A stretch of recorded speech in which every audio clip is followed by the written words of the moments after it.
Hi guys, it's me, just listening again, and I would like to wish everyone out there in the land a happy Memorial Day for the year 2025. So God bless America and all of our troops. Yay, you guys deserve it. You guys deserve all the praise you can get. So, as such, on this momentous holiday, I decided to talk about one of my favorite army movies of all time. Major Payne, of all things. And this is specifically an army movie, but it's a movie involving the armed forces. So sort of. It's actually really funny. I was actually really surprised at the why Damon Wayans plays Major Benson Winifred Payne. It didn't feature this character on like an episode of Living Color. It turns out that story is that movie is based on a story written by Joe Connolly called The Private War at Major Benton, which, okay, that's still explain that, but why is it the name Benson can be used for a first name? I thought that was clearly a last name type of thing. But anyway, this movie is awesome. Even though the number rating on it, the Rotten Tomatoes number is more like at 29%. Like, what the fuck? You know, this movie is comedy gold. You know, well, why is that? You know, I can't see it. I mean, sure, it's not for everybody, but still, it's a lot better than 29% worth the funny.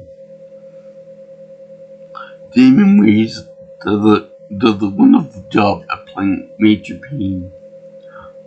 More or less pain in the ass, but that's a joke for another day together. But for right now, this movie is really awesome, and I did make a video for it years ago, but when it got deleted by mistake, and as such, I rewatched it again after watching several other movies beforehand, and I did notice quite a few references that I missed the first time around when I was going with it too. Like, for example, I knew all about the Apocalypse Now reference, but I didn't catch on the part about the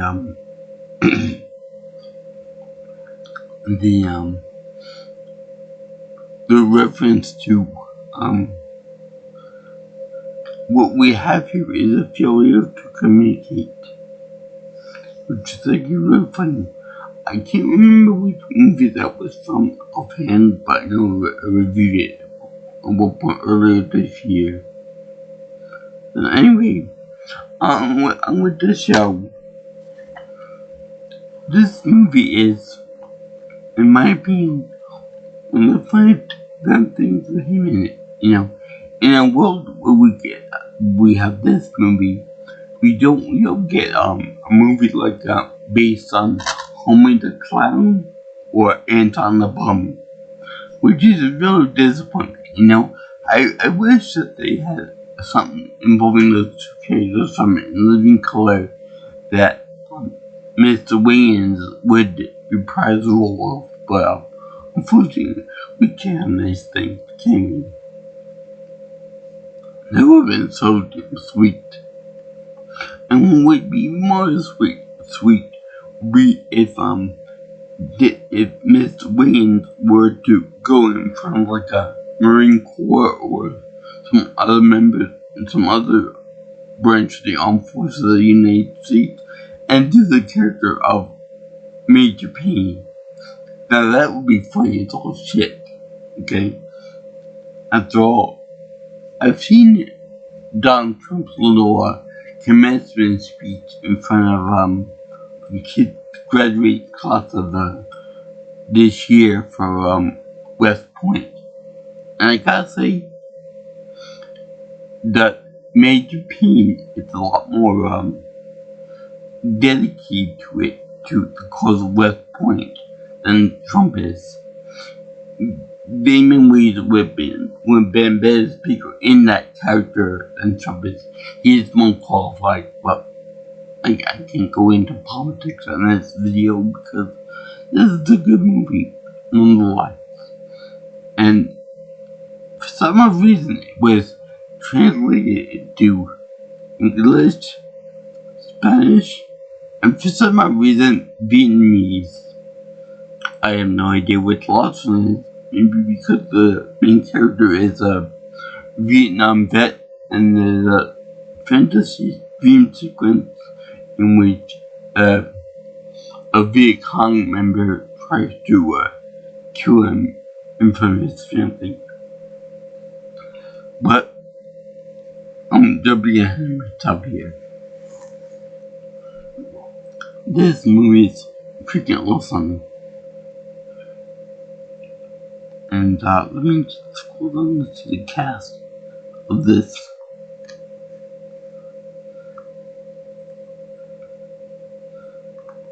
So when you see that Major Payne is in some kind of in the middle of some kind of a conflict or war somewhere. Maybe in the Middle East, maybe not. Or maybe it's in South America. Anyway, he's doing this, he's going into the compound, taking on the main bad guy in there, and he's doing the song of Bed's Bone by George Thorogood. You know that this is already a badass movie because Bed's Bone takes the song is awesome. It was awesome in Terminator 2, and it's awesome here too. So anyway, he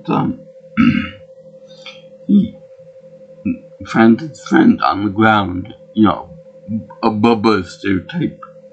So they end up he ends up saying, "Oh, I was shot," and all this stuff. And he said, "Want me to give you something to take your mind off the pain?" I go, "Yeah, I do."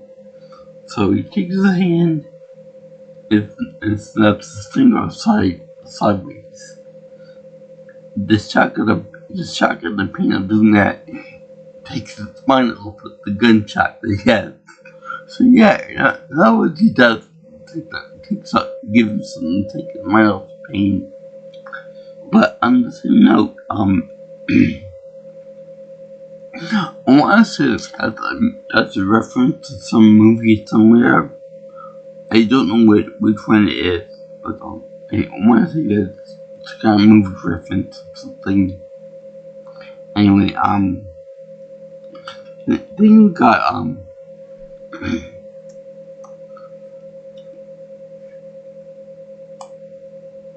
then you got,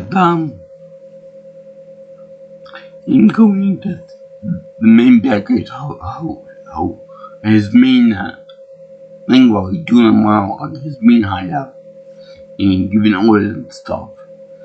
Now, I would think that trained DK wannabe would know a little better than this than underneath an open skylight like that with a rope nearby. Just waiting for somebody to swing down and take his ass. Literally. Because when Major Payne does come down eventually, he puts the gun at the guy's head, and then he says, that you're surrounded, no more, you won't be able to get out. And then he says, I can kill you gut faster than one quick shots. And then, holy shit, give him what he wants, okay, give him what he wants. So then he's like all happy and stuff and everything. So when he goes to see his superior officer to get good luck, congratulations, stuff. And he wants a new mission which goes out and kills more people.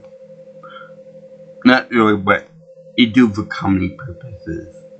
It's like the ultimate hardcore badass guy that only is a killing machine, quite literally. So anyway, they have this guy going in and he said, there is no more fighting, you killed them all. You were so good that you killed everybody that you need to kill. There's no more left in the world. No more bad guys. Which I feel it's a reference to either a video game or another movie somewhere. But I can't tell. So then he says, then Major Payne goes nuts because he's so well versed in war and conflict and all that other stuff that he psychologically can't handle going out and doing other stuff besides that. So he stays in his room and he kills rats. He makes his room into like a little dojo with like a big heavy bag and he flips over the matches. He makes fire out of and he makes a fire and he kills the rat and he eats the rat, and then the cat that wants to eat the rat too, and he chases the cat away. And this is a direct reference to the movie Apocalypse Now, in which the main character played by Martin Sheen is over there and he goes nuts because he can't adjust to civilian life either. But unlike that movie, which is a serious type thing, this is more of a comedy thing. And so then he goes over to then they give new orders to help with an ROTC program in a miserable school, because they're not pulling any awards or recommendations or anything else. Now, I have to tell you this funny story about myself when it comes to this. During the 90s, maybe with the early 2000s, because I graduated in 2003, so just before the actual Gulf War, and there were a recruitment drive for people, and the thing of it, this might have been like just before the War on Terror in 2001. So anyway, it's like a recruitment table there for people who were who wanted to join the armed forces, except for the Air Force, because according to my father, the only way to join the Air Force was a college degree first, to go flying in the airplanes. So anyway, besides that, this story will actually come into play in the movie later, but they actually tried their damnedest to recruit me, a guy who's already in a wheelchair. Now, I'm sure that there were like kind of a supporting role I could have played, like I could have been a technician or a phone operator or something rather in the army or whatever armed force they needed me for. But that was kind of weird that constantly asking for if I want to join the army or whatever armed forces I should say, because I'm already disabled. I could be a target. I could be a liability to the rest of the bunch. So that won't work. But I did say to the guy, I said, I didn't want to join the war anyway. But I said, if I wanted to join the war, if I wanted to sign up, Can you give me the keys to the Hummer? A Humvee? Because I love the car. That truck. So, yeah. That was actually very funny. So he said, sure, kid. But that was very funny. Now, I do respect all the armed forces members. Even the Space Force, which is questionable at best. Their status. I mean, not the people themselves, just the agency itself. So anyway, you get back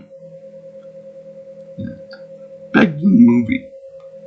They have William Hickey as the Dr. Phillips. I don't know if they gave him the name in the movie, but the headmaster of the school. He's the guy who is like all kind of batty and crazy and stuff. He chased around his bugs to put into display cases and books and stuff.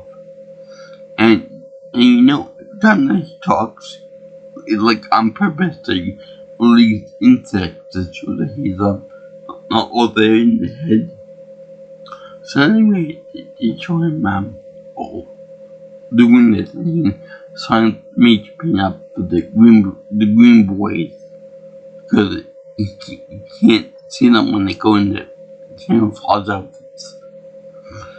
And it's important to know that William Hickey is known, at least to me, as this guy, and in the movie Mouse Hunt, where he plays the old man, the old father of the two main characters, who just want to share a string together. I'll have to cover that movie one day, because it really is funny. So anyway, they show Major Payne meeting the cadets. And at first they wise off to him, the little assholes, the fresh meat, the new recruits.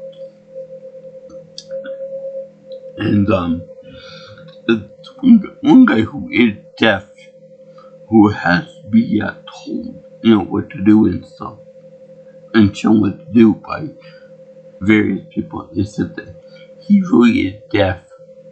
And then Major Payne says, no, don't, stay out of this, give me 20 now, give me 20 push-ups now. And, he does the same thing they did with the insults, where he does, call one guy fat, the very dull boy, if I push his stomach, we go, woohoo! And then he called one guy four eyes, one guy ash eyes. I honestly, I have no idea what that means. I have no idea what that means if someone gets called ass eyes. Okay? You gotta tell me what that means. But the kid looks like a young version of Jason Biggs from the American Pie movies and Orange is the Black for some reason. And then they have this other guy that looks a lot like Alfred P. Newman from the Mad magazine covers. If you guys don't know who that is, look it up. And so anyway, then there's this other guy that comes in called Mr. Fonzarelli. Well, his name is Eric Stone, but Major Payne calls him Fonzarelli because he's wearing a jacket, a leather jacket, a la the Fonz from Happy Days. That's very funny. It's their interaction with each other because he hates Major Payne and he has no respect for authority. He's played by Stephen Martini. Now, besides him being an author, which I am too, he's really an author. I think this is the only movie that he's ever made. I could be wrong on that, but also, for example, he looks just like my friend from high school, Maxwell. I swear to God, if this guy had darker hair, it looked just like Max. I swear, same voice, same height, same everything. I even met the guy up with hair last year, so I know, and he looks exactly the same as this guy. It's the stone. And it's really, really funny. So they sass each other and everything. Now the thing is that Major Payne is still in the idea that these are adults, and then he also yells at one of the other demon brothers here. See if I can get out of here.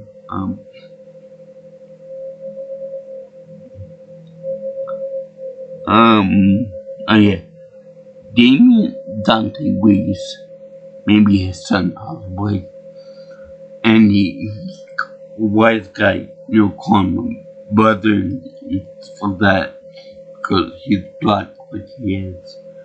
Possibly because of the family reference.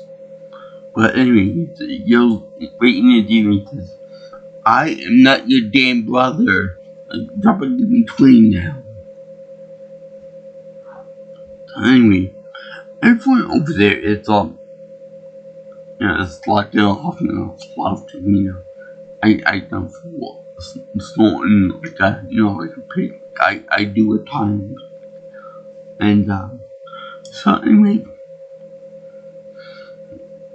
Major Payne says what we have here is a failure to communicate. Which again, I don't know what movie that's from right now, but I just talked about it. We make a big deal about that reference. And also, he says that he called them ladies, which is kind of funny. I call people ladies at times too, and I say yeah.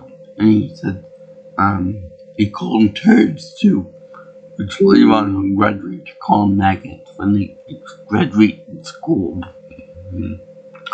But the thing is that he says my business is killing and business is good.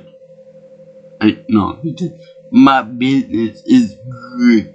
With that weird accent that he has. So it's really funny.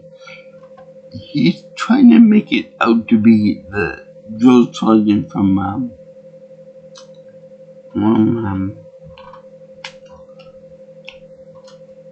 Full Metal Jacket. Like really funny, but yeah, at the same time, really more child friendly, of course. And he doesn't insult their mothers or anything like that. But this is where I kind of draw the line at being funny. Remember I said there was a deaf kid in the mix? And he does talk like a deaf person, which makes me wonder if that really is a deaf person that they hired for this role. But anyway, they had it so that he's already deaf, and he's insulted by the major, call him deaf and dumb, until somebody says that that I'm sorry, Mr. Deaf Person. I didn't mean to hurt your feelings and stuff. Can you read lips? Can you read lips? And you do what I tell you and stop looking at me like that, or I will put my foot inside your asshole. So you said to where he said you're not like that. And then he said, he called him deaf and stuff, and he said, war has made me very paranoid. When I get paranoid, I get very antsy. So, this goes back to what I said before about being disabled and people trying to group me. Okay, number one, I think that's not allowed to do that. If you have someone that's pre-disabled, I don't think it's a very wise idea for you to actually recruit those people. Sorry to say, but it's not a good idea.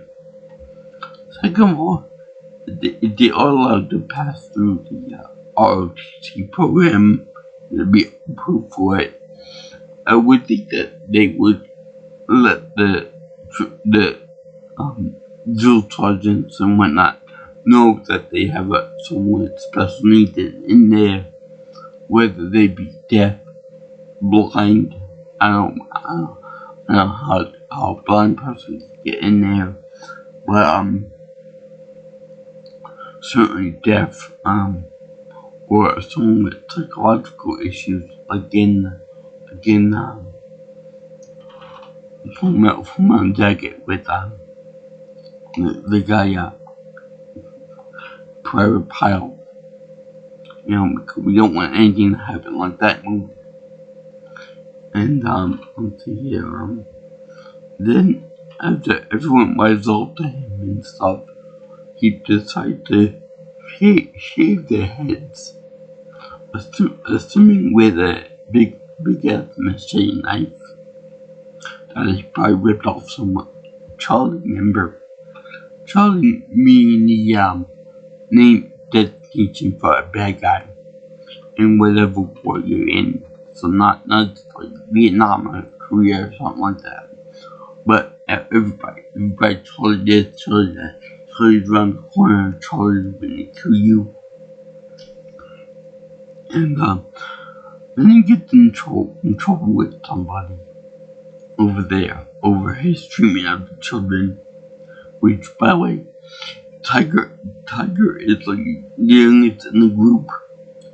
He's only 6 years old, and he urinates on himself because the major won't let him use the bathroom.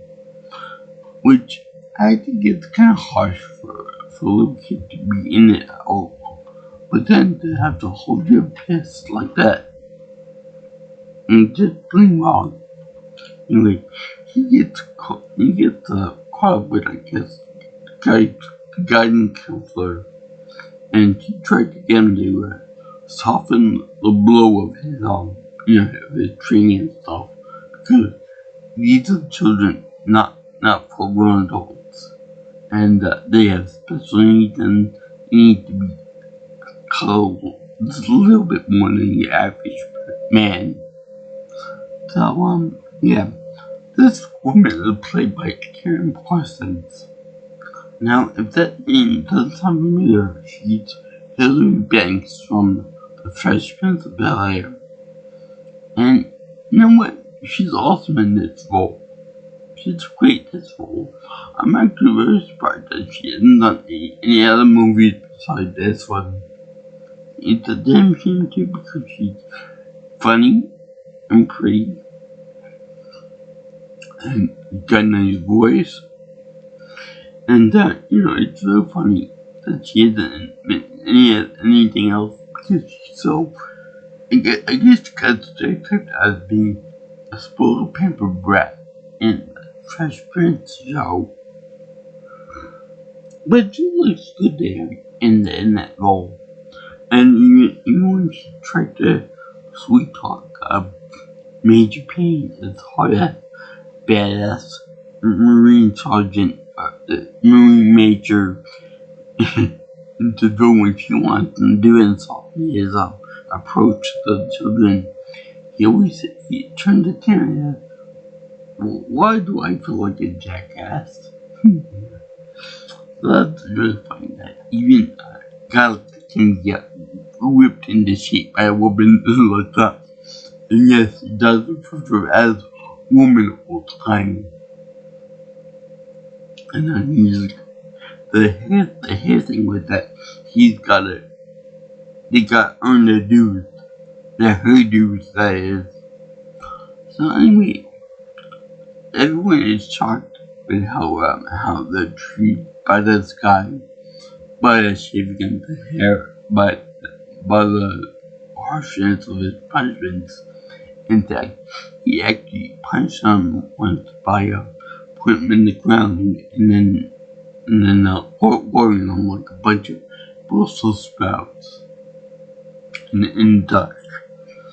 Now, to do that, we need to manhandle them into the ground, which is a big no-no for teachers. No matter how you're treating in classroom, you cannot put your hands on a kid for any reason, except maybe to resuscitate them or something. But you can't punch them out or do anything physical with them. As Major Payne finds out the hallway that he wants to punch someone right in the face, but he can't do it. Because if he does, he'll probably dishonorably discharged and that kind of thing. So anyway, we find out that Tiger's parents were killed in a car accident, and then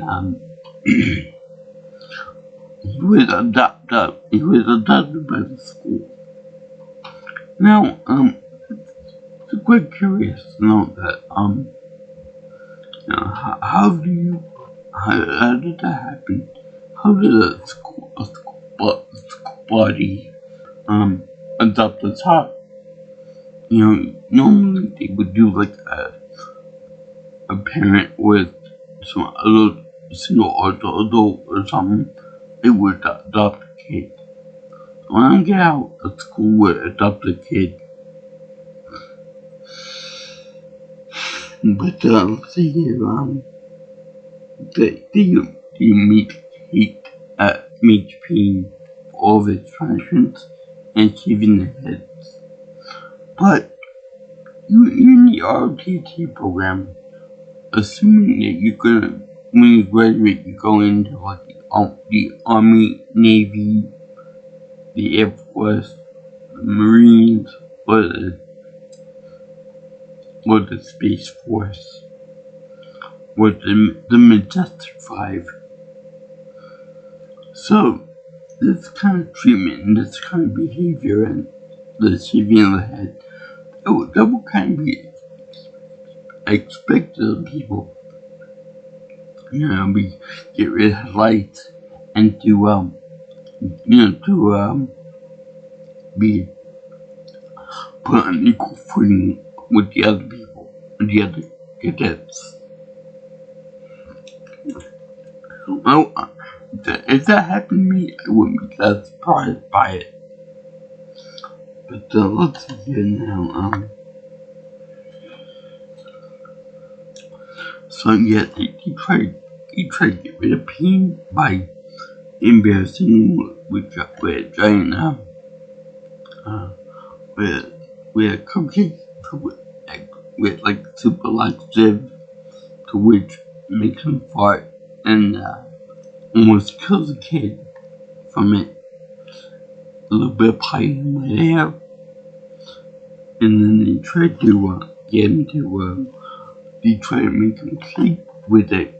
It went with the pudgy kid, which is really funny because he sleeps with his eyes open. I don't know anyone that can do that. I'm sure there are people that do that every day, but it's real funny. And then when he he does wake up, he's like, "Hello, gorgeous." And you see everyone out there trying around with a dress like Cupid is wearing. But the funny is that the dress that they put the fat kid in is the same dress that he planned to go for originally in the first dress. Then he changed it to the second dress because it looked prettier. The only one that looks pretty in dress right here as a man is my own father. But that's a story for a different day, guys. Let's see. also Bruno's who likes to obviously Bruno him to the major painters. And when he Bruno's and repeating everything that the major says, you shut up. And then he says, and he just, Stone says to him, leave the fat kid alone. You can barely do obstacle course. I can barely do it. So, he whips out a grenade, says, and he pulled the pin and he says, don't worry guys, it's not real, it's a dummy grenade. So then Major Payne takes the grenade and chucks it in the back. And then it explodes and everyone like, who's the dummy now? Agent Stone in the ground. It's so funny. And that's when we get the fat guy to get over the big bars there. Which, I want to say that is a reference to Full Metal Jacket 2. Like, when they have the guy, Private Powell try to get over the bars too, and he can do it himself. Anyway, these guys are really riding on the guy, and he's really right on them. And at one point, the brother's name is Dodson, so eventually he helps the team, and Agent and Stone is put in charge of the group because he finds that trophy at the military games, like competition. Later we find out that Dodson ends up going to another academy, and he trips up Stone. Well, this happening, Major Payne is getting majorly close with Emily because apparently there's no other single women on campus and no other single men on campus. So anyway, he's getting a little close to Tiger 2. Not in a creepy way, like more like as an adult figure and stuff. And while we're talking about, being more friendly towards the children and stuff, kid ends up going to him and saying, there's a bad man in my closet. I want you to take care of him. Well, Major Payne originally dismissed it. He said, and then come back. And he said, you want to see nurturing? I'll give you nurturing. So he goes over to the kid's closet. He said, the bad man's in there. So then he says, he takes out a pistol, he shoots a bunch of shots into the closet. He says, if he's still there, he ain't happy. We could the entire building, and he says, no, if he's still there, he ain't gonna be happy. So anyway,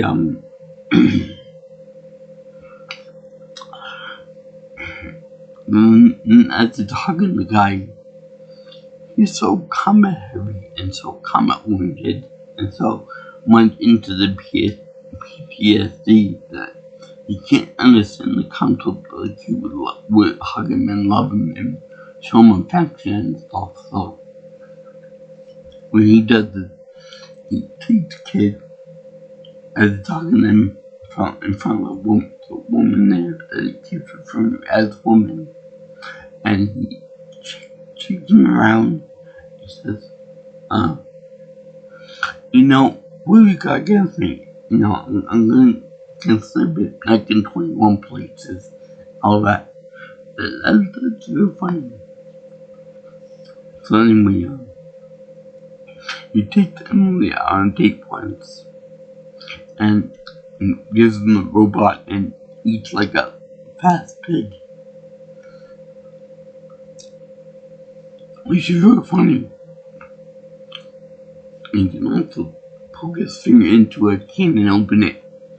I always like to do that. So anyway, at one point, the guys are fed up with Major Payne, and they hire a biker guy to take him out. Like, physically take him out.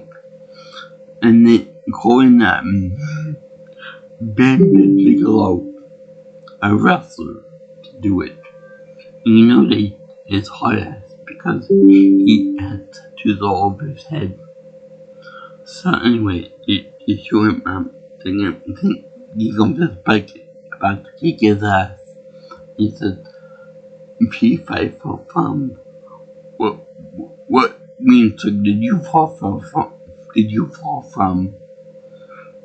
And so, but you can believe it, Major Payne takes a little bullshit and sends them packing.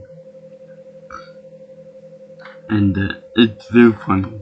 It's so funny that this guy gets laid out by this guy, by Major Payne. Anyway, he goes out on a date with Emily. The guys over there, they want this military trophy. This military trophy that's taller than I am. And for some reason, it's silver. You would think the first place would be gold or something, but it's silver. So anyway, they want this trophy to get rid of Payne. So Cadet Stone and the others want to get rid of him in the worst way possible. They don't care about honor, they don't care about anything else, they just want him out of there. So they end up going on a blackout stick-out for this trophy, and they almost get close to it, and then the other ROTC people, they ambush them and capture them and torture them, because it's their rightful trophy, and nobody's gonna give it up unless they win it for sure for rights. So anyway, it turned out that Major Payne actually called ahead to let them know that these cadets were coming to get rid of him by stealing the trophy. Alex Tiger, who, when they were doing the face makeup and stuff, he made a little happy face and a smiling sun, which, if he did go on a blackout, would have been very odd to see a smiley sun at you in the dark. So anyway, they want to get rid of him too, but they want the trophy. And he said, "Do you want the trophy?" "Yeah, I do. Get rid of you." I don't care about that.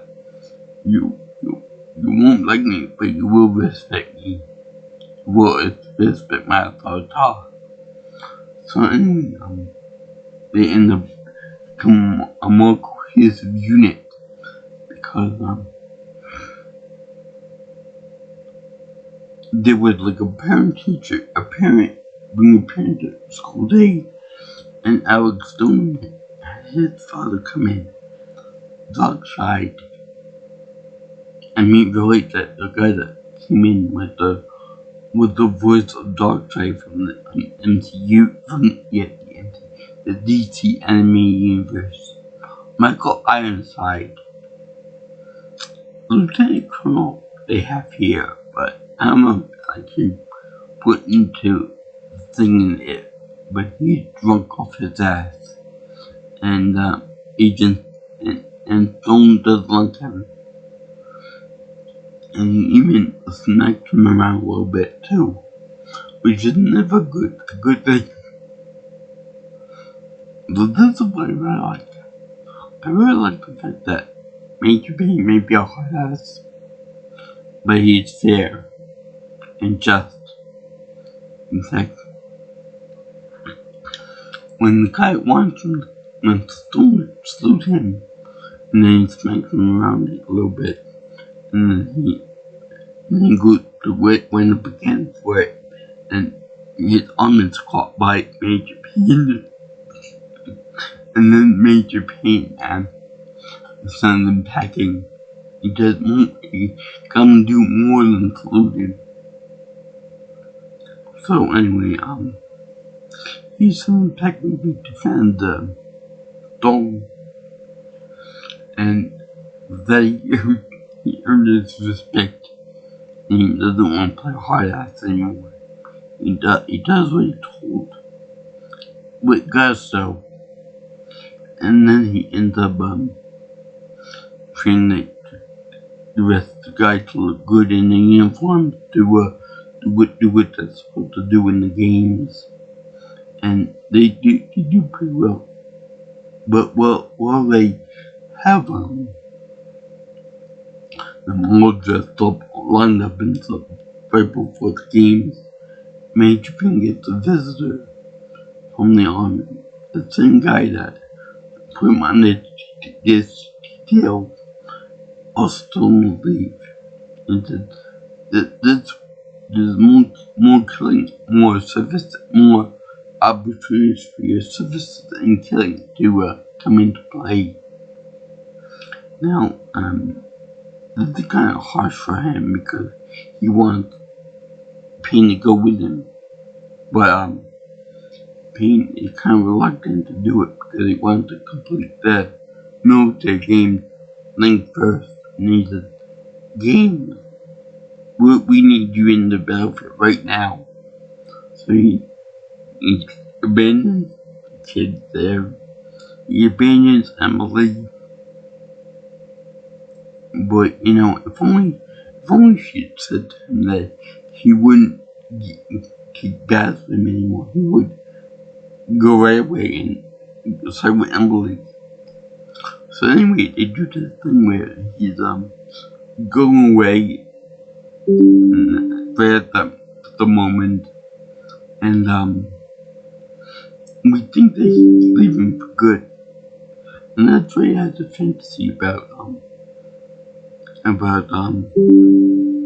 himself at a picket fence with her at the house, surrounded by picket fence, and then Charles comes around, and the Vietnamese guy, Viet Cong guy, comes, tries to ambush him and kill him, but he ends up shoving him into a grate, into the barbecue pit, and then into the baby pool.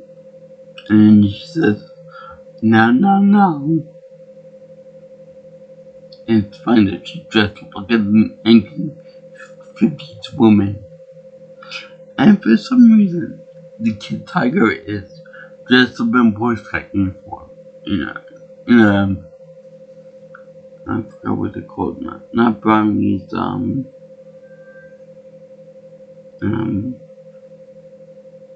crap.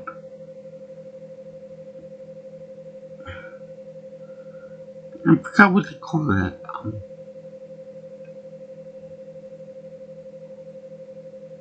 Tiger Scouts. Like that.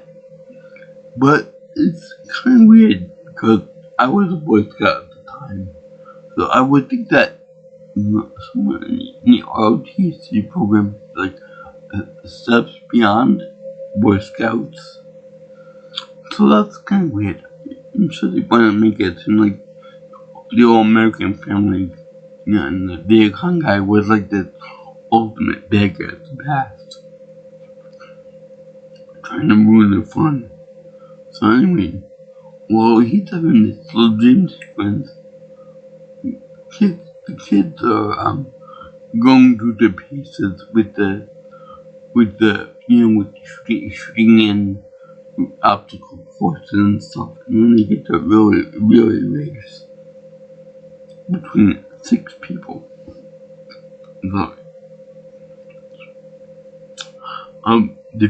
Different schools, And one of happened to be Dodson, the brown noser. And it's funny because in the last leg of the race, they have Dodson in the lead, and right as he's about to cross the finish line, Cadet Stone ends up trying to pass him up, and he ends up obviously tripping up right in front of the crowd right before the finish line, to the point that even the guy behind him is like, "Dude, that's so dirty." And he actually slows up and let Stone finish second place. Now, this is weird because as he cheered on, nobody caught on to the fact that it's very obvious that Dodson tripped him up because he was so about losing the position of the squad leader and stuff. But yet, the officials treat out Stone about it, and then screenplay about it too. Which, if a teammate of mine got tripped up like that in Los Angeles after being showing some very bad sportsmanship, I'd be kind of pissed too. I worked with medical sandwich too, and the guy that does that is Damien Dante Wayans, and he's like a more funky or more groovy member of the community because he like dances. He's the guy that got yelled at by calling him, "I'm not your damn brother," and that kind of thing. So anyway, he was pissed off. He gives Dots a nice punch square in the face. And then the military guys go after him, go after the team after a little fight breaks out. And it's so funny that they start going after the guys full of these little kids. And then when somebody grabs one of the MP's military police's baton, they end up charging after the police, and they go, "Oh shit, he's armed, run away." So anyway, there's something where by the way, that little fantasy that Ben had was actually a reference to what he said about what do you think why I marry you? Possibly adopt you, and possibly adopt a kid trailer, and wait a house where we pick a fence over there. So yeah, that was that. And I want to see if there was another reference in there somewhere that came around. Probably the biker guy that was hired by Stone was really when Stone was beat up by his own father or guardian, and Benson beat his ass up too. He said, "Oh children, someone's gonna answer for the blow on my lip," from the biker guy, Bigelow, Bigelow, not from the other guy. My honestly couldn't really figure out pure Benson. So anyway, the guys at the MPs at the place there were saying that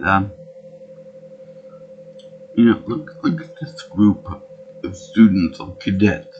They're so pathetic. Not even the commanding officer who got a promotion to lieutenant colonel didn't even come by. And so there you got the shining example of Benson coming back and raising everyone's hopes up. He said, "I come back here to see you guys win the trophy." To which Emily said, "Also, it's just about the stupid trophy. I should start missing all the guys back to health again." And it's funny because he said to her, stop babying him, pop your titty out of his mouth, and let the boys grow up. Talking about Tiger, but the other two is I'm caught nurturing. I'm caught babying. I call it nurturing. And he said, woman, when I was 6 years old, I had a full-time job, and blah blah blah. And you were a comedian. So anyway, he says, maybe I like you. Maybe I like you a lot. And he came back, maybe I like you a lot. But just like Emily says, okay, don't push the maybe, baby. Also, another point of comedy is when they're getting more closer together. Emily and Benson, he goes to reach for his whistle on his chest to make the boy stop running and train all this stuff. And it's funny, don't touch the whistle. Don't touch the whistle. It's not so much the whistle, no matter that must be like a personal term. Like, don't touch my walker. Don't touch my wheelchair. Don't touch my braces. Don't touch my necklace. Something like that. Personal item. So anyway, they have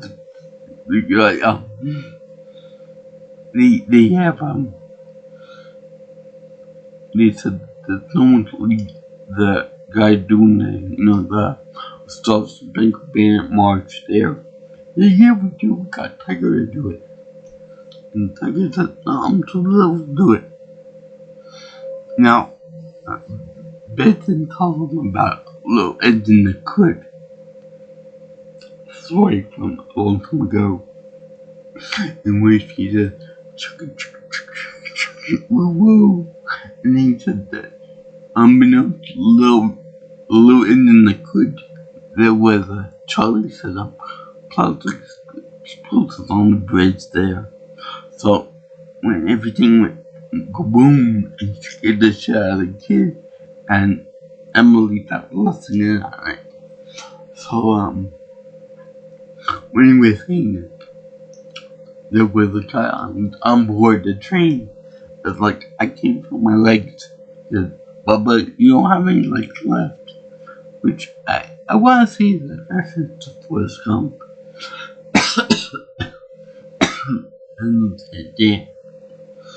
So anyway, you show him with like little bloody stubs kicking and screaming and stuff.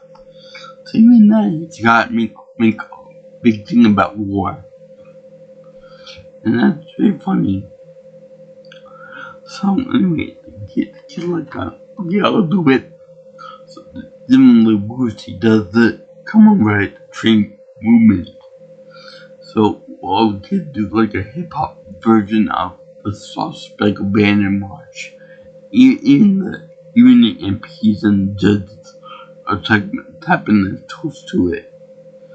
Which I think could teach kids all like hard up, military professionals.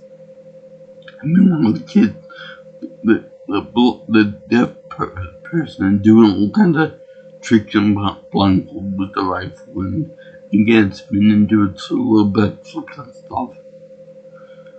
And no mention of Aunt Margot outside of this at all.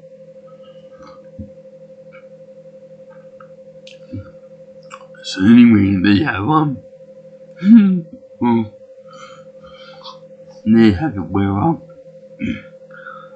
Little kid Tiger doing the Michael Jackson crotch grab, doing the woo, woo, woo, and he doing the knee jerk thing. the knee dance he does. And it's so funny, so hilarious. And they actually win the competition. And then the guys go, oh no, my head. So they win it, they win the trophy, and everyone's proud of them. Even the headmaster is like swatting at his butterflies, and they are going to see how crazy or something. So anyway, that's very funny. And they even got a trophy there for best student improvement for Agent Stone, for Dead Stone. And it's very funny and real heartwarming to see that he pulled himself out of it. So, anyway, next class of Arctic Kid for Matt Benson Torture is includes a blind kid, which I can't see, and no pun intended for that one, but I can't see them actually allowing a blind person to go into the ROTC program, especially a dog named Cujo, who after he wives off to Major Payne, he ends up Payne actually takes a big machete knife or a big bowie knife, forget which one, and he said, tell Mom to get into the knife again. He runs to get his mother and the knife and stuff, and then it's so funny, but kid ends up touching his own head and bald. Then the dog is like howling, woo, and Major Payne ends up the guy ends up touching the dog's head too. He's like, oh my god. And it turned out that Major Payne shaved off the dog's hair too. Now I don't know if it's the same dog or not, but it's still pretty funny that he shaved the guy's head, the guy and the dog too, for quite a long time. And the dog was even growling at him like woof woof woof woof and showing stuff to Benson. It's just a very bad move. I'll give it to you that way. So anyway, see Major Payne laughing with the physical tooth and saying he ho he. It's just so funny. And then you see the credits and with everybody having a happy ending. Apparently Major Payne got more dance moves than the robot.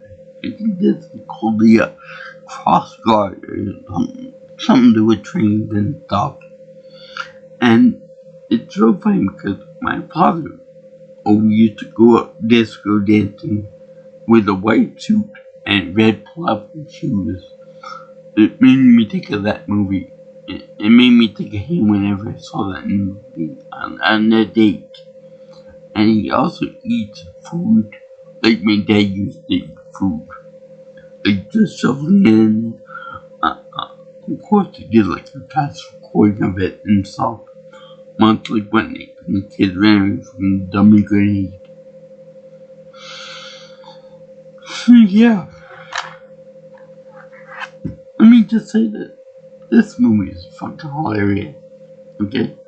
I don't know why this movie is only worth 29%, but it's hilarious. Maybe it could be because they haven't dubbed yelled at kids like you were yelling at adults, like in Full Jacket or Sergeant Johnson. I wouldn't be surprised if they used this character as the basis for the Halo games for Sergeant Johnson, Sergeant Avery Johnson. So yeah, I really enjoyed this movie. It was freaking awesome.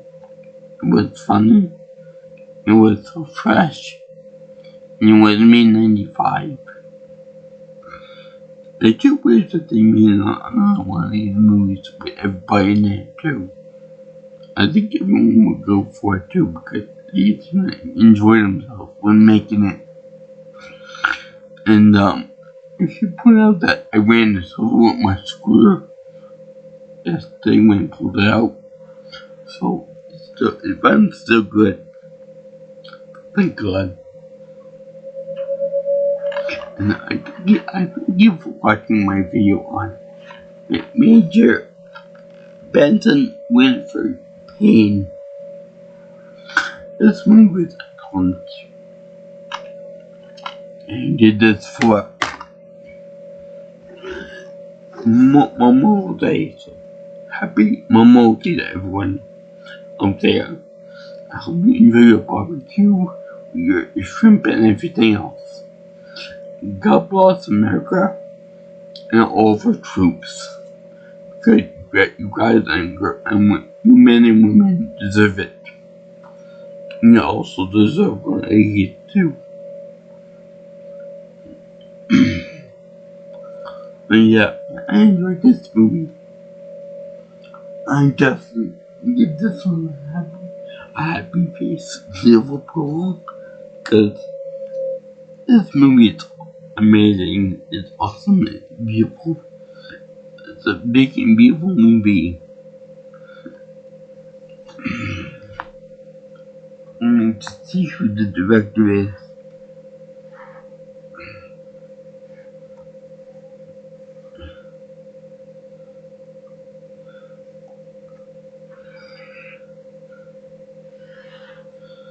It's directed by Nick Castle. Not Castle from the TV show Castle, but Nick Castle. Nick Castle. And here, if you guys like what you see here and you want to see more of my videos, you can always like, comment, share, and subscribe to my channel. If you have any more comments about other things, about future videos and such,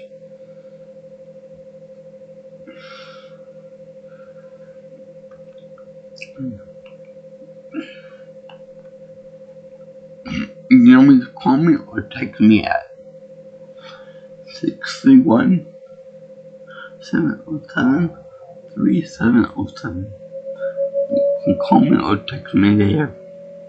Also, you can follow me on Twitter or X if you prefer. And you can also get my email at jjsviewingchannel@gmail.com. So I salute all the armed forces members out there. You guys make everything special for America. Thank you for giving it over your all. And thank you for your service and your willingness to make the ultimate sacrifice if need be. That'd be the Army, Navy, Air Force, Marine Corps, and the Space Force. Thank you for everything, guys and girls. And also the people that make this movie, like Karen Parsons and Damien Waves. This movie wouldn't be good without you guys. This is Damien Waves' dream role. And I wish that they would do more with him. In fact, I believe that at one point he did visit some Marine Corps people and he did do this. I'm not sure about that, but he did. Peace out, my brothers and sisters. Oh yes, also, one thing I did notice is that when Cadet Stone first arrived with the love jacket and with the hair and everything, he was wearing a tie-dye t-shirt, which indicates peace and love from the hippie generation. So I don't think we're trying to say me with it with that character. Peace and love and stuff of that nature. But it was kind of questionable. Something I noticed. Anyway, anyway, sayonara, Venus and ciao to all you girls and guys in Finland. I'll see you in the next video. Ta-ta for now, guys. I salute you guys one more time in the armed forces. This is a great movie. You guys definitely should watch it.